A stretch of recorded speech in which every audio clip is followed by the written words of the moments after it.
The wrench slipped from my greasy fingers and clattered onto the concrete floor of my garage.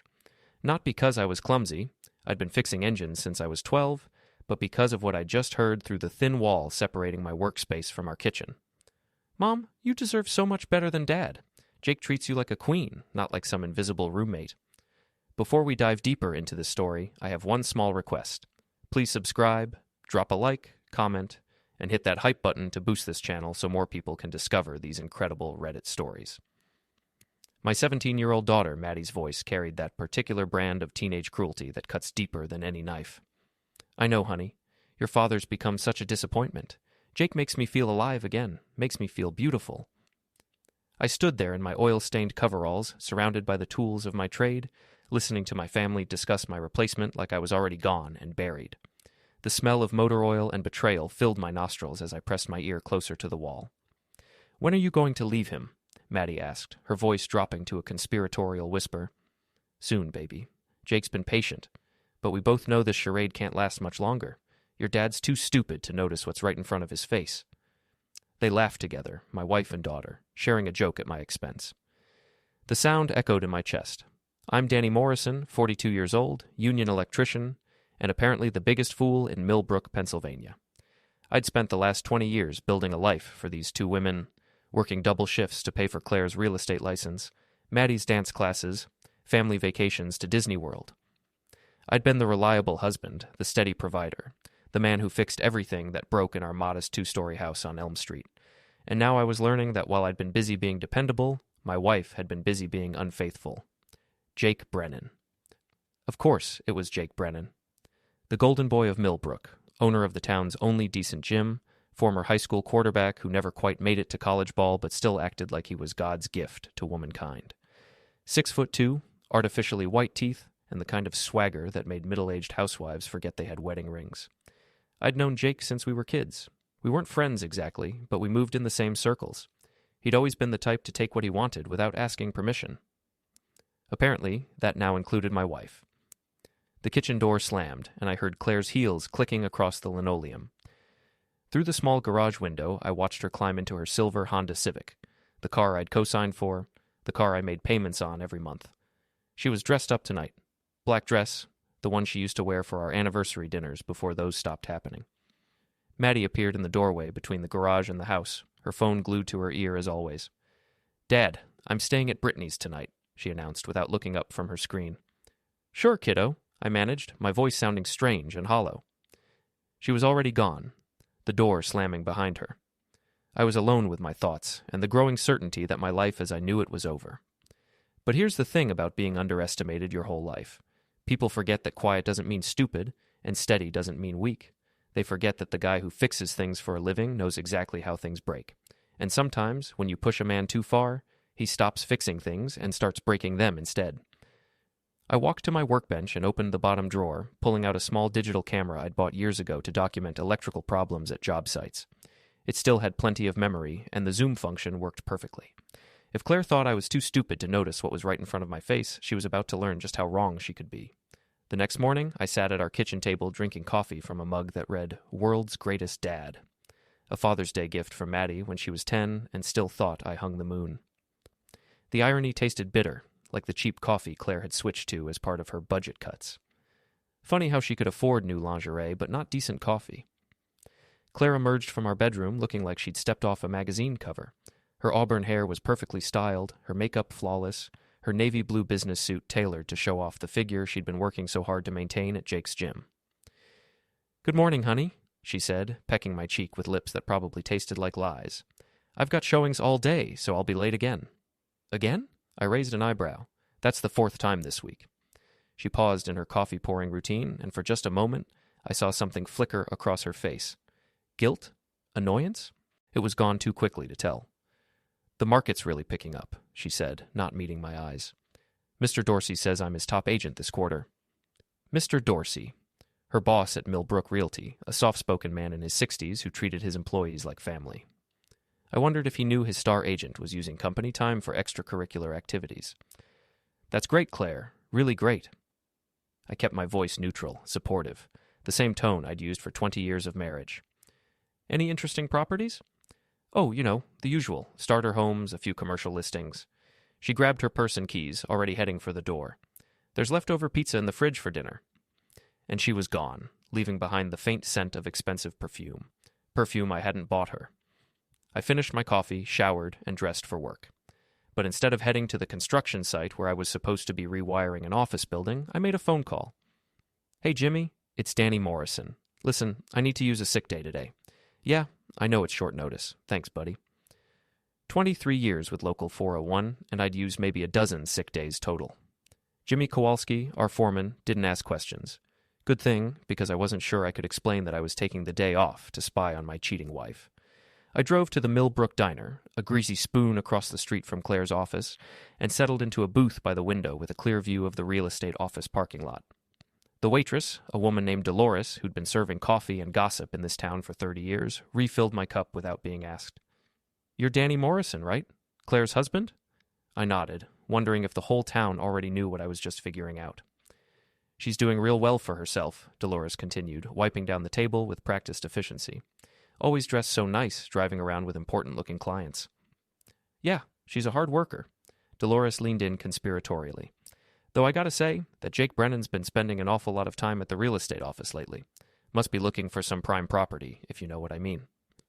She winked and moved on to the next table, leaving me with the uncomfortable realization that my wife's affair was apparently common knowledge among the coffee and gossip crowd.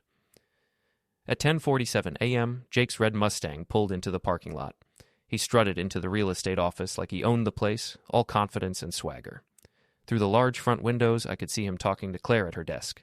She was smiling, leaning forward, touching his arm. They left together at 11:15. I followed at a distance, my beat-up Ford pickup blending into traffic, while Jake's flashy Mustang led the way out of downtown Millbrook. They drove for about 15 minutes before pulling into the parking lot of the Sleepy Inn Motel, a rundown establishment on Route 15 that rented rooms by the hour and didn't ask too many questions. My hands shook as I raised the digital camera and started taking pictures. Claire and Jake walking into room 237 together, Jake's hand on the small of her back. Claire looking around nervously before disappearing inside. I sat in my truck for 2 hours, documenting their betrayal in high-resolution detail. When they finally emerged, Claire's hair was mussed, her lipstick gone. Jake was grinning like he just won the lottery. They kissed goodbye in the parking lot, a long, passionate kiss that told me everything I needed to know about the state of my marriage. That evening, I was back in my garage when Claire came home. She walked in looking perfectly composed, her hair fixed, her makeup reapplied. "How was your day, honey?" she asked, the picture of innocence. "Oh, fixed a few things that were broken." She smiled and headed inside to heat up the leftover pizza she'd promised. I stayed in the garage, uploading photos to my computer and planning my next move, because here's what Claire and Jake didn't understand about me. I might be quiet, I might be steady, but I wasn't stupid, and I sure as hell wasn't going to let them make a fool of me without consequences. The game was just getting started. Saturday morning brought the kind of crisp autumn air that made Millbrook look like a postcard. The maple trees lining our street blazed with red and gold, and Mrs. Harper next door was already out raking leaves despite it being barely 8 a.m. She waved at me as I loaded my toolbox into the truck. "Working on the weekend again, Danny." "You know how it is, Mrs. Harper. Things don't fix themselves." She nodded approvingly. Mrs. Harper had been our neighbor for 15 years, and she'd always liked me, thought I was a good husband, a hard worker. I wondered what she'd think when she learned the truth about my perfect little family. Claire was still in bed, claiming she needed to rest up for a big client meeting on Monday. Maddie was at her friend Brittany's house, or so she said. These days, I wasn't sure I could trust anything either of them told me. I drove to Brennan's Fitness Center, Jake's pride and joy, located in a converted warehouse on the outskirts of town. The parking lot was full of expensive cars belonging to the kind of people who had money to burn on personal trainers and protein smoothies. Jake had done well for himself, I had to admit. The gym was successful, profitable, and it gave him access to bored housewives looking to improve more than just their cardiovascular health. I parked next to Jake's Mustang and took my time getting out of the truck. The car was immaculate, freshly waxed, with custom rims that probably cost more than I made in a month. A vanity plate read, "Jaketh Gore RT, Jake the Great." Real subtle.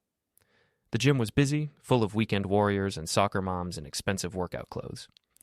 I spotted Jake immediately, holding court near the free weights, surrounded by a group of admirers hanging on his every word. He was telling some story about his high school football days, gesturing dramatically, his audience laughing at all the right moments. He didn't notice me at first. I was just another middle-aged guy in jeans and a flannel shirt, invisible among the spandex and athletic wear. That was fine with me. Being underestimated had always been one of my greatest advantages. I walked up to the group just as Jake was finishing his story about the time he scored 3 touchdowns in a single game to beat the Riverside Ravens. "Jake Brennan," I said, loud enough for everyone to hear. "Just the man I was looking for." The conversation stopped. Jake turned, and I saw the exact moment recognition hit his face, followed quickly by something that looked like guilt, or maybe fear. "Danny, hey buddy, what brings you to my gym?" Buddy, like we were old friends instead of what we actually were. A man and the guy screwing his wife. "Well, Jake, I was thinking about getting back in shape. Claire keeps telling me how great this place is, how much time she spends here working out with you." His smile faltered slightly. "Yeah, Claire's really dedicated to her fitness routine." "I bet she is. Mind if I take a look around?" I didn't wait for an answer. I started walking through the gym, Jake trailing behind me like a nervous tour guide. We passed the cardio equipment, the weight machines, the yoga studio where a class was in session. "This is nice," I said, stopping at the smoothie bar. "Real nice. You've done well for yourself, Jake." "Thanks, Danny. I've worked hard to build this place up." "I'm sure you have. All those long hours, all that personal attention to your clients." I turned to face him, and for just a moment, let my mask slip. Let him see the anger burning behind my eyes. "Some might say you go above and beyond the call of duty." He swallowed hard. "I just believe in giving people what they need." "What they need? Yeah, I can see that." We stared at each other for a long moment, the air between us crackling with unspoken tension. Then I smiled, clapped him on the shoulder like we were old pals.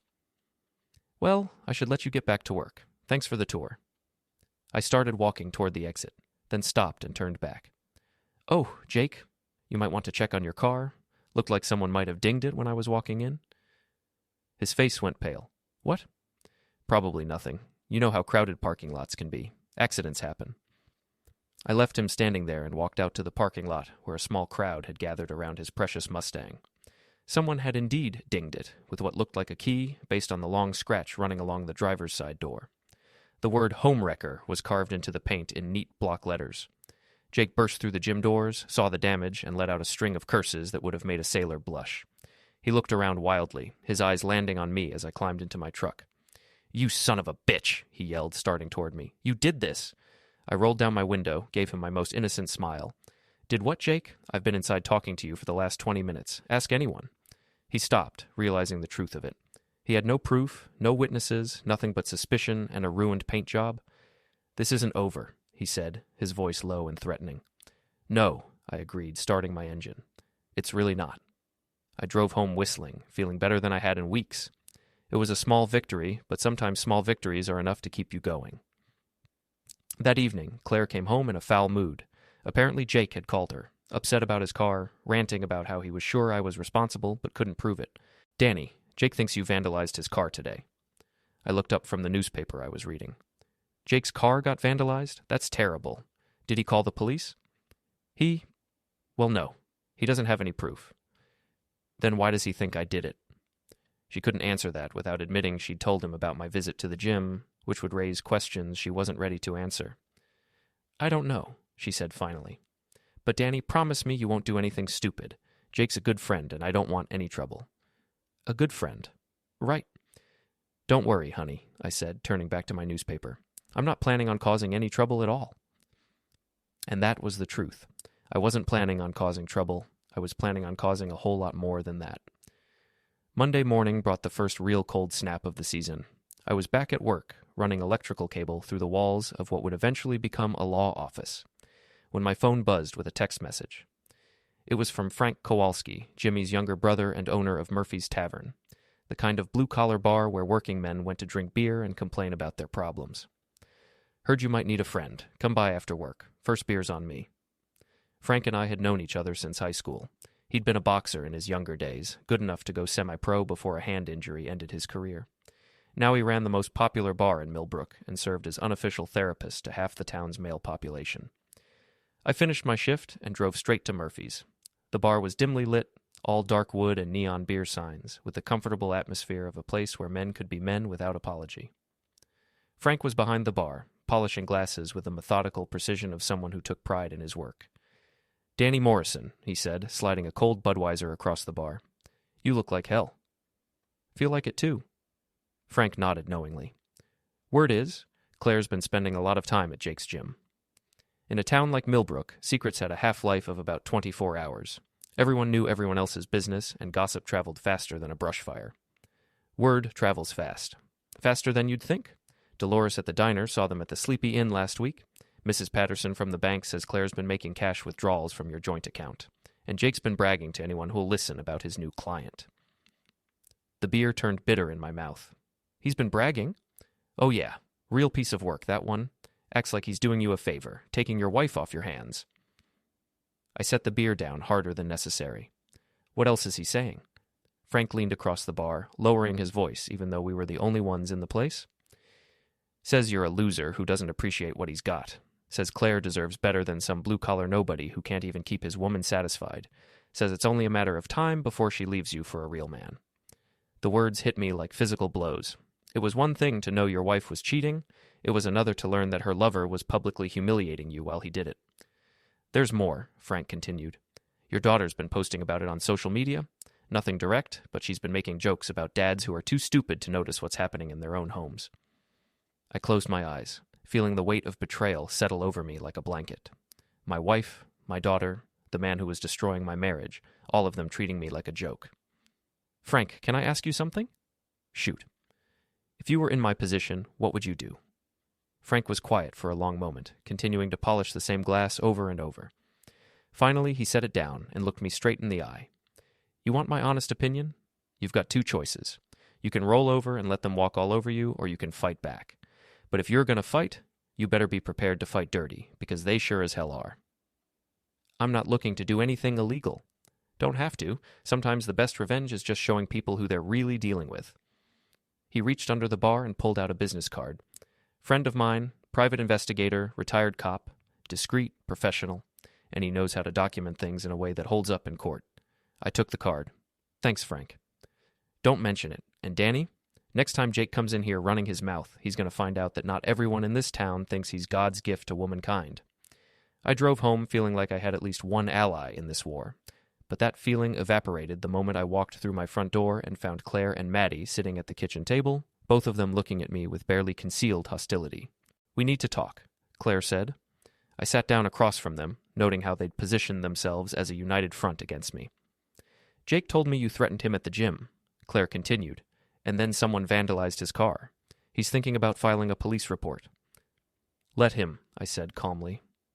I was inside the gym talking to him when his car got scratched. Plenty of witnesses. "That's not the point, Danny. The point is that you're acting crazy, jealous and paranoid, and frankly, it's embarrassing." Embarrassing. My wife was screwing another man, and I was the one who was embarrassing. "Mom's right, Dad," Maddie chimed in, not looking up from her phone. "Everyone at school is talking about how you're, like, stalking Jake. It's super cringe." "Cringe," I repeated. "My daughter thinks I'm cringe." "Because you are," she snapped, finally looking at me. "Mom deserves to be happy, and if Jake makes her happy, then you should just deal with it like an adult." The casual cruelty of it took my breath away. My 17-year-old daughter telling me to my face that I should accept my wife's infidelity like a mature adult. "And what about what I deserve?" I asked quietly. "You deserve whatever you get," Maddie said, standing up from the table. "Maybe if you weren't such a boring loser, Mom wouldn't need to find happiness somewhere else." She stormed out of the kitchen, leaving me alone with Claire, who had the decency to look slightly ashamed of our daughter's words. "She didn't mean that," Claire said softly. "Yes, she did, and so do you." Claire sighed, suddenly looking older than her 39 years. "Danny, I think we both know this marriage has been over for a long time. We've just been going through the motions." "Have we? Or have you just been going through the motions while planning your exit strategy?" She didn't answer, which was answer enough. "I want you to move out," she said finally, "just for a while, until we can figure out what we're going to do." "This is my house too, Claire. I've been making the mortgage payments for 15 years. "Then I'll move out." "Jake has a place?" Of course he did. They'd probably been planning this for months. "Fine," I said, standing up. "But Claire, when you leave, make sure you take everything that belongs to you, because once you're gone, you're not coming back." She looked surprised, like she'd expected me to beg her to stay. "Danny, you don't mean that." "Try me." I walked out of the kitchen and went to my garage, where I sat in the dark for a long time, thinking about Frank's words. You can roll over and let them walk all over you, or you can fight back. I pulled out my phone and dialed the number on the private investigator's business card. It was time to stop rolling over. The private investigator's name was Tom Bradley, and he looked exactly like what you'd expect from a retired cop turned PI. Gray hair, sharp eyes, and the kind of steady demeanor that came from years of dealing with other people's worst moments. We met at a diner in the next town over, away from Millbrook's gossip network. Your friend Frank filled me in on the basics, Tom said, sliding a manila folder across the table. But I like to hear it straight from the client. I told him everything, the overheard conversations, the motel photos, Jake's public bragging, my daughter's betrayal. Tom listened without judgment, occasionally taking notes in a small notebook. How long you been married? He asked when I finished. 20 years next month. Kids? Just Maddie. She's 17. Tom nodded. Tough age. Kids that age, they sometimes pick sides without understanding the full picture. She's picked her side, made that pretty clear. Maybe, or maybe she's just repeating what she's been told. Tom closed his notebook and leaned back in the booth. Here's what I can do for you. Full surveillance package, photo and video documentation, financial records, communication intercepts if they're being careless with their phones, everything admissible in court. How long will it take? 2 weeks, maybe 3, depends how sloppy they're being. And the cost? Tom quoted a figure that would drain most of my savings, but I didn't hesitate. Do it. One more thing, Danny. Once I start digging, there's no going back. Sometimes people find out things they wish they hadn't. You sure you want to know everything? I thought about Claire's casual dismissal of our marriage, Maddie's cruel words, Jake's public humiliation of me. I'm sure. That evening, I came home to find Claire packing suitcases in our bedroom. She looked up when I entered, her expression a mixture of guilt and defiance. I'm going to stay at Jake's for a while, she said, just until we figure things out. Figure what out? Seems like you've already figured everything out. She folded a silk blouse, one I'd bought her for her birthday last year, and placed it carefully in the suitcase. Danny, I know you're hurt, but this doesn't have to be ugly. We can handle this like adults. Like adults. Right. I sat down on the bed we'd shared for 2 decades. Can I ask you something, Claire? She paused in her packing. What? When did you stop loving me? The question seemed to catch her off guard. For a moment, her mask slipped, and I saw something that might have been genuine sadness. I don't know, she said quietly. It wasn't sudden. It was just gradual, like we became strangers living in the same house. And Jake? When did that start? 6 months ago, maybe 7. It just happened, Danny. I didn't plan it. But you didn't stop it either. She resumed packing, not meeting my eyes. No, I didn't stop it. And Maddie? How long has she known? A couple of months. She figured it out on her own. And she's okay with it? Claire's hand stilled on a sweater. She wants me to be happy. What about what I want? What about what our marriage vows meant? Danny, please, don't make this harder than it has to be. I stood up, walked to the window that overlooked our backyard. The leaves were falling faster now, covering the lawn I'd mowed every Saturday for 15 years. You know what the funny thing is, Claire? I would have done anything to save our marriage, counseling, therapy, whatever it took, but you never gave me the chance. Would it have made a difference? I turned to look at her. I guess we'll never know. She finished packing in silence. As she wheeled her suitcases toward the door, she paused. Danny, I hope someday you can forgive me. Maybe someday I will, but not today. After she left, I sat in our empty bedroom and called Tom Bradley. It's Danny Morrison. My wife just moved in with her boyfriend. I want you to start immediately. Consider it done. The next few days passed in a blur of work, sleepless nights, and the strange quiet that fills a house when half the family is gone. Maddie came by to pick up more of her things, barely acknowledging my presence. Mrs. Harper asked if everything was okay, having noticed Claire's absence. I told her we were taking a break, which was technically true. On Friday, Tom called with his first report. They're not being very careful, he said.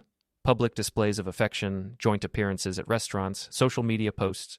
Either they don't care who knows, or they think you're too stupid to do anything about it. What else? Jake's been telling people at the gym that you're having a breakdown. Says Claire's worried about your mental state, that you've been making threats. The manipulation was breathtaking. They weren't just destroying my marriage. They were destroying my reputation in the process. There's something else, Tom continued. Your daughter posted a TikTok video yesterday. It's gone viral locally. You might want to take a look.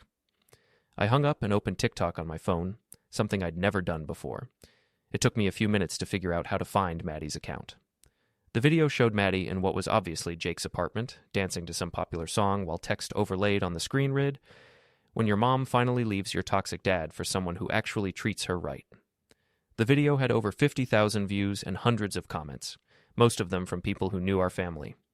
My daughter had turned my private humiliation into public entertainment. I called Tom back. "I want everything," I said. "Financial records, phone records, everything they've done and everyone they've told. And Tom, I don't care what it costs." "You sure about this, Danny?" I looked around my empty house, thought about my wife in another man's bed, my daughter making jokes about my pain for social media likes. I've never been more sure of anything in my life. Because here's what Claire and Jake and Maddie didn't understand. They'd made a critical error in judgment. They'd assumed that because I was quiet, I was weak. Because I was steady, I was stupid. Because I'd been a good husband and father, I'd always be a victim. They were about to learn just how wrong they could be. The war was about to begin in earnest. Tom Bradley's final report landed on my kitchen table like a bomb. 3 weeks of surveillance, financial investigation, and digital forensics had produced a manila folder thick with evidence that would destroy 3 lives. But before I opened it, I had one last conversation to have. I drove to Jake's apartment complex, a upscale development on the good side of town. His red Mustang was parked outside, now sporting a fresh paint job to cover the scratches. I knocked on the door at exactly 8 p.m. Jake answered wearing a bathrobe, his hair wet from a shower. Behind him, I could see Claire on the couch, wearing one of his T-shirts. "Danny," Jake said, not bothering to hide his smirk. "What can I do for you?" "Actually, there's something I can do for you," I said, holding up the manila folder. "I can give you a heads up about what's coming." His smirk faltered.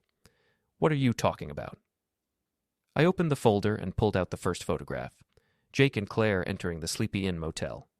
The timestamp showed it was taken 3 months before Claire had told me their affair started. "Turns out you two have been busy for a lot longer than you admitted," I said conversationally. 7 months, to be exact. Claire appeared behind Jake, her face pale. "Danny, what are you doing?"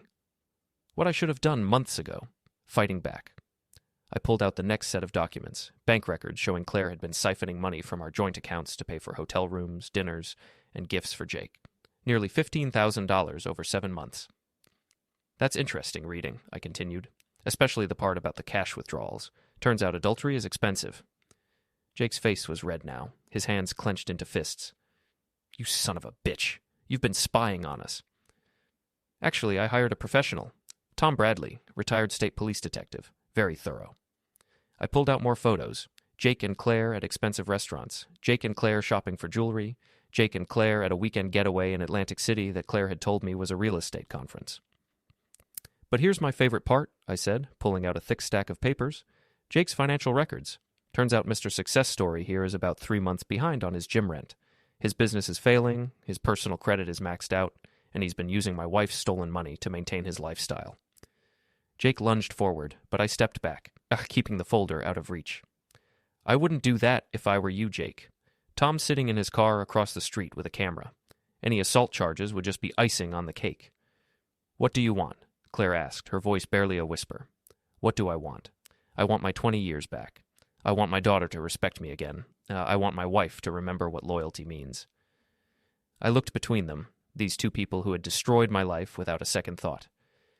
But since I can't have those things, I'll settle for justice.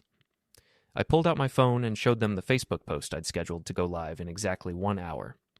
"Social media is amazing these days," I said. "You can reach so many people so quickly. Friends, family, co-workers, clients. Everyone Claire and Jake know is about to see a very detailed account of their 7-month affair, complete with photos, financial records, and a timeline of their lies." Claire's legs gave out. She sank onto the couch, her face in her hands. "You can't do this," Jake said. "This is harassment, stalking." "Actually, it's not. I checked with a lawyer. Everything in this folder was obtained legally, and since you two made your relationship public, I'm just filling in the details you left out." I pulled out the final document, divorce papers, already filed. "Claire, you'll be served officially on Monday, but I thought you should know that I'm seeking full custody of Maddie based on your abandonment of the family home and misappropriation of marital assets. I'm also seeking reimbursement for the money you stole to fund your affair." "Maddie won't want to live with you," Claire said through her tears. She hates you. Maybe, but she's 17, not 18. The court decides, not her. And judges tend to frown on parents who involve their children in adultery. I turned to Jake. And you, my friend, are about to discover what happens when your business reputation gets destroyed overnight. I've already sent copies of these financial records to your landlord, your creditors, and the Better Business Bureau. Turns out defrauding customers to pay for your girlfriend's divorce isn't great for business. I closed the folder and tucked it under my arm. Oh, and Jake, remember how you've been telling everyone that I'm having a mental breakdown, that I'm unstable and dangerous? Funny thing about that. Tom's recordings prove you've been spreading false information about my mental health. That's defamation. My lawyer thinks we can get significant damages. I started walking toward the door, then paused. You know what the really funny thing is? I gave you every opportunity to do this quietly. Claire could have asked for a divorce. We could have worked out custody and finances like adults. And Jake could have waited until she was legally free before moving in with her. But you couldn't resist humiliating me. You had to make it public, had to make me look like a fool. I looked back at them one last time, Jake standing there in his bathrobe, looking like the scared little boy he'd always been underneath the swagger. Claire crying on his couch, finally understanding the consequences of her choices. Well, congratulations. You got your wish. This is very public now. I walked out and drove home, where I sat in my kitchen and watched my phone light up with notifications as the Facebook post went live, comments, shares, reactions, the story of my humiliation and their betrayal spreading through Millbrook like wildfire. But here's the thing they never understood about me. I wasn't the victim in this story anymore. I was the author, and I was writing the ending. The fallout was swift and brutal. By Monday morning, Claire's boss, Mr. Dorsey, had seen the Facebook post and the accompanying documentation. He called her into his office at 9 a.m. and fired her by 9:15. Turns out real estate is a reputation-based business, and having a top agent exposed as a liar and thief doesn't inspire confidence in potential clients. Jake's gym lost 12 members that first day, including several high-profile clients who decided they didn't want to be associated with his drama. By Wednesday, his landlord had started eviction proceedings based on the evidence of financial instability I'd provided. Maddie's TikTok account was flooded with comments from classmates and their parents who had seen my post. The video that had made me a laughingstock was now making her one instead. She called me Thursday night crying. Dad, everyone at school is talking about Mom and Jake. They're saying horrible things about me. I'm sorry you're going through that, sweetheart. Can you take down the Facebook post, please? I was quiet for a long moment. Maddie, do you remember what you said to me that night in the kitchen, about how I deserved whatever I got? Dad, I didn't mean... Yes, you did. You meant every word, just like you meant every word of that TikTok video where you called me toxic. I was just angry. You were just being cruel to your father, the man who worked double shifts to pay for your dance classes and your phone and your car insurance. She was crying harder now. I'm sorry, Daddy. I'm so sorry. Daddy. She hadn't called me that in 2 years. I know you are, baby. But sorry doesn't undo the damage. Sorry doesn't give me back my reputation or my marriage or my relationship with my daughter. What can I do? How can I fix this? You can come home. You can stop choosing sides and start being my daughter again. There was a long pause. Mom says if I move back in with you, she'll never forgive me. And I'm saying if you don't, I might never forgive you. So you need to decide what matters more, your mother's approval or your father's love. She hung up without answering. Friday afternoon, Frank called me at work. You need to get down to Murphy's. Now. I found Jake at the bar, drunk and belligerent, holding court with anyone who would listen about how I destroyed his life with lies and manipulation. There he is, Jake shouted when he saw me walk in. The big man himself, Danny Morrison, destroyer of lives. The bar went quiet. Every eye in the place was on us. Jake, I said calmly, taking a seat 2 stools down from him. You look like hell. Thanks to you, you son of a bitch. Lost my business, lost my reputation, lost everything. You lost your business because you were 3 months behind on rent. You lost your reputation because you earned it, and you lost everything because you thought you could take what was mine without consequences? Jake stood up, swaying slightly. You think you're so smart, don't you? Think you won? I think I got justice. Justice? Jake laughed bitterly. You destroyed 3 lives over a woman who didn't even love you anymore. The words hit their target, but I didn't flinch. Maybe she didn't, but that was her choice to make, not yours to make for her. She chose me. She chose to lie and steal and cheat, Congratulations on winning that prize.